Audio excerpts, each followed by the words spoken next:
Bonjour à tous et bienvenue dans ce nouvel épisode dédié à WinDev et MongoDB. Aujourd'hui, nous allons aborder deux aspects cruciaux, la suppression de vidéos et la création d'index pour optimiser nos requêtes. Commençons par la suppression.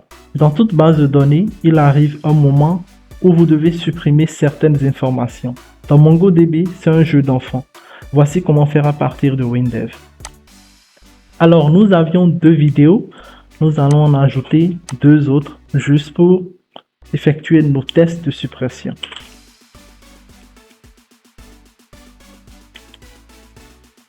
Suppression. Je vais mettre n'importe quel tag. Puis je vais en ajouter une autre. Suppression 2.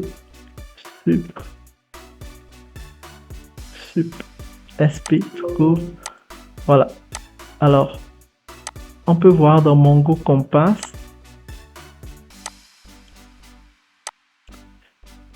que nous avons effectivement 4 nouvelles vidéos, dont test suppression et suppression 2. Nous allons supprimer test suppression. On peut voir que c'est bel et bien supprimé. Puis nous allons aussi supprimer suppression 2. Et voilà. Maintenant, voyons un peu comment ça marche. Alors, le code du bouton suppression est très simple.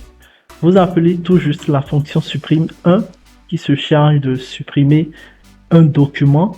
Ici, moi, j'applique le filtre sur l'identifiant, mais vous êtes tout à fait libre d'appliquer le filtre sur un autre champ. Ça peut être le nom, la description, etc. Si vous voudrez supprimer par exemple plusieurs éléments, c'est-à-dire plusieurs vidéos dont le nom est par exemple test, vous allez préférer utiliser la fonction supprime tout. Voilà. Si vous voulez utiliser plutôt, si vous voulez supprimer plutôt toute la collection, vous allez plutôt utiliser supprime collection. Je vais maintenant revenir sur supprime 1. Et voilà comment supprimer des éléments de MongoDB depuis WinDev. Comme vous pouvez le voir, c'est vraiment très simple. Maintenant, parlons optimisation. Dans MongoDB, comme dans la plupart des bases de données, les index sont essentiels pour accélérer vos requêtes. WinDev offre des outils pour simplifier cette tâche. Découvrons cela ensemble. Ici,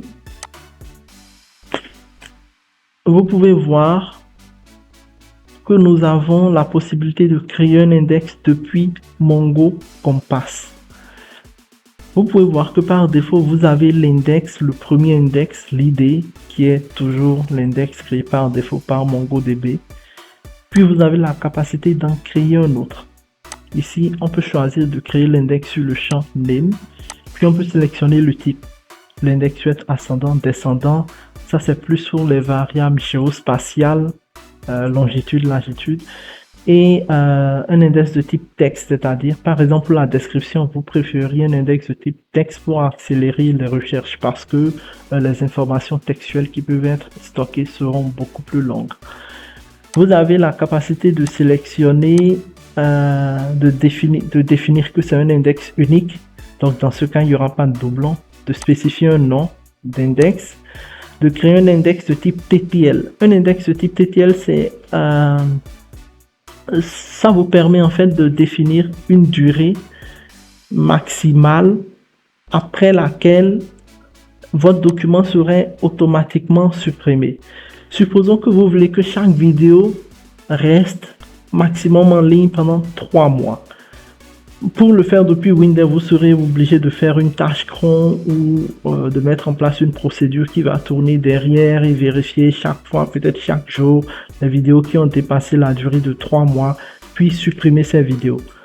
Avec l'index de type TTL, vous n'avez pas à le faire. MongoDB le fera automatiquement pour vous. Vous définissez le temps en secondes ici.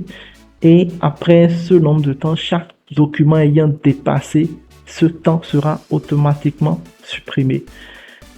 Après, bon, vous avez d'autres types d'options que nous n'allons pas explorer. Vous pouvez continuer beaucoup plus loin, mais nous allons nous en arrêter là. Alors, on va essayer de créer un index sur le nom.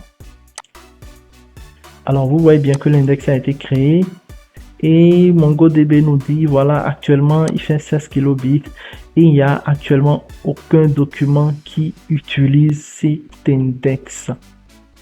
Donc, voilà un peu comment vous pouvez créer des index depuis Mongo Compass. Vous avez aussi la possibilité de créer des index depuis WinDev avec la commande Mongo execute commande. Mais là, c'est un peu plus spécifique. Je vous recommande de voir la documentation de MongoDB et voir comment exécuter une commande MongoDB. Et à partir de là, vous pourrez tout simplement copier le code pour créer un index et le mettre dans la fonction Mongo execute commande, ça marchera.